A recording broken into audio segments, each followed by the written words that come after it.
Le terrorisme est une menace qui ne connaît pas de frontières. Il peut frapper n'importe où, en Europe et dans le monde, à n'importe quel moment. Même si ce sont les États membres qui supervisent les activités de leurs services de police, de renseignement et toutes les mesures liées à la sécurité nationale, l'Union européenne a un rôle essentiel à jouer pour endiguer le terrorisme. Plus concrètement, il s'agit de coordonner et d'harmoniser les mesures de lutte contre le terrorisme mises en place par les États membres pour les rendre efficaces.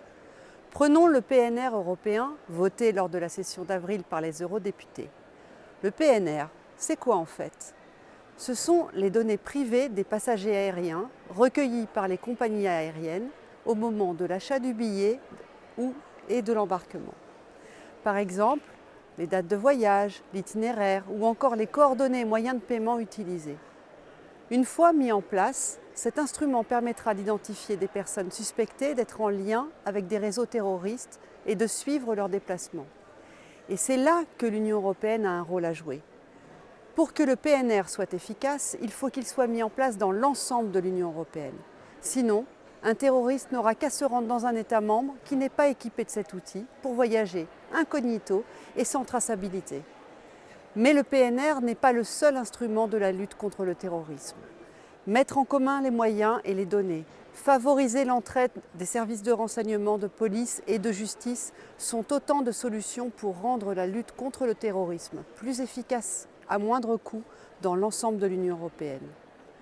Le Parlement et le Conseil se penchent aussi sur une réforme de la législation concernant les armes à feu afin de mieux contrôler leur circulation sur le territoire européen.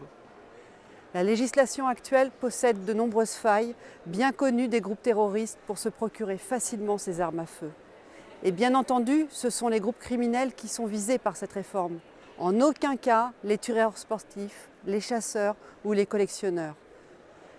Parmi les autres outils à mettre en œuvre en Europe figure bien sûr l'assèchement des sources de financement du terrorisme, la prévention de la radicalisation, en particulier sur les réseaux sociaux, ou encore une harmonisation européenne en matière de sûreté ferroviaire.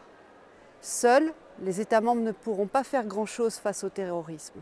Mais à l'échelle européenne, nous pouvons lutter avec efficacité contre ce fléau. Il faut agir ensemble, car c'est bien connu, l'union fait la force.